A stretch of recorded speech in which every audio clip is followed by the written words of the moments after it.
The Galactic Military Academy's training ground hummed with nervous energy as Instructor Zeph-9 announced the day's combat assessment. Around the perimeter of the vast arena, students from dozens of species adjusted their protective gear, checking seals and power cells with the methodical precision that had kept their civilizations alive among the stars.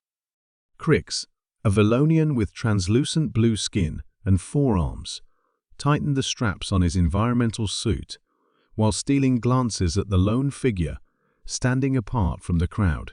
The human Marcus Chen wore nothing but the Academy's standard-issue training uniform, simple gray fabric that wouldn't stop a child's toy projectile, let alone the plasma rounds they'd be facing.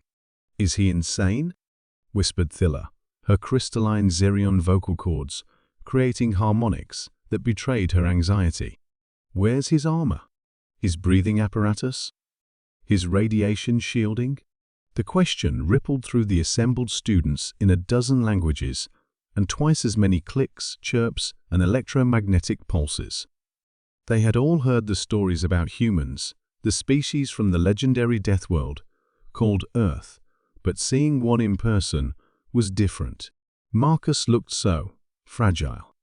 His skin was exposed to the Academy's atmosphere, his internal organs protected by nothing more than a thin layer of muscle and bone. Instructor Zeph-9's mechanical voice cut through the chatter. "Today's assessment simulates combat conditions on a Class 7 hazard world. Environmental factors include corrosive atmosphere, unstable gravity fields, and hostile fauna. Failure to complete the course within standard parameters will result in remedial training." The instructor's optical sensors swept across the gathering, pausing briefly on Marcus. "All students are required to utilize full protective gear, as per Academy Regulation 847C. A slight pause. "With the exception of species classification, human, who have received special dispensation." Crix's compound eyes widened. Special dispensation? What could possibly justify sending someone into a combat simulation without protection? The first phase began with atmospheric exposure. As the environmental processors pumped caustic vapor into the training ground, students activated their filtration systems. The Horthak delegation sealed themselves in powered exoskeletons, while the gaseous nebuloids compressed into their protective containment suits. Marcus simply took a deeper breath and kept walking. The vapor that would burn through Valonian skin in seconds seemed to have no effect on him. Where others relied on enhanced vision systems to navigate the toxic haze, Marcus squinted slightly and continued forward with steady confidence. "Impossible," breathed Vex Prime, a synthetic being whose sensors were struggling to track the human through the chemical fog. "My readings show the atmospheric composition would be fatal to most carbon-based life forms." "Not all carbon-based life forms," corrected their study partner, a scholarly Andromedan named Quill, whose research into xenobiology had included a disturbing paper on Deathworld species. Some evolved in environments that would classify as weapons of mass destruction. The second phase introduced the gravity distortions.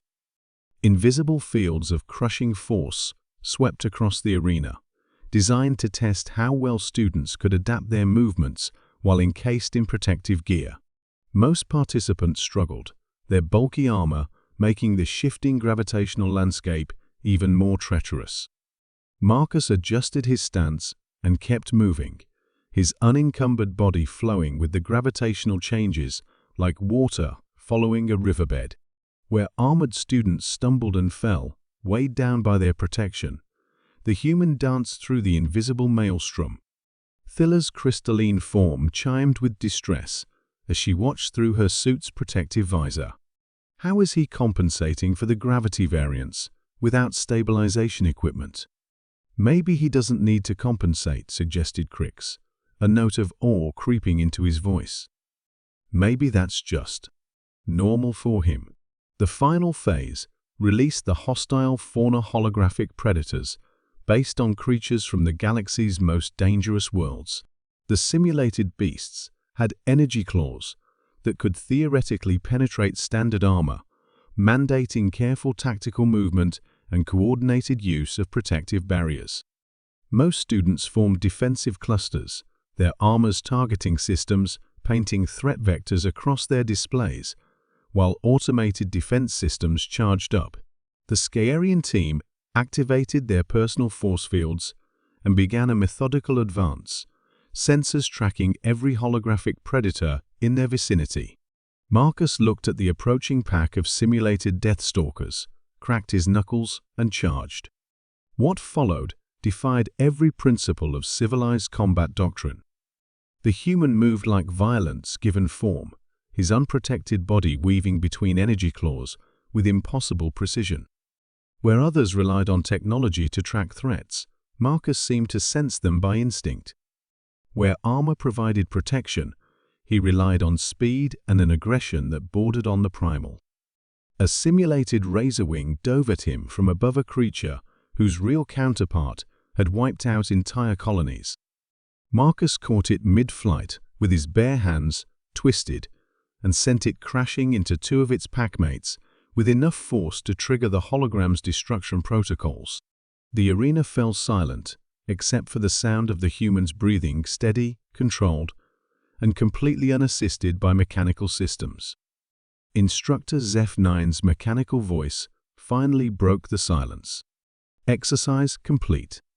Human Marcus Chen, elapsed time, 4 minutes, 37 seconds. Current Academy record. In the stunned quiet that followed, Crick slowly began to understand why humans had earned their fearsome reputation among the stars. They weren't just survivors from a death world, they were the apex predators of a death world, evolved in an environment so hostile that what required advanced technology for other species was simply Tuesday for them. As Marcus walked calmly toward the exit, Thilla's crystalline voice carried a new note of respect. And they invited them to join the Galactic Union. No, Quill corrected quietly, his 3 eyes never leaving the human's retreating figure. We begged them to.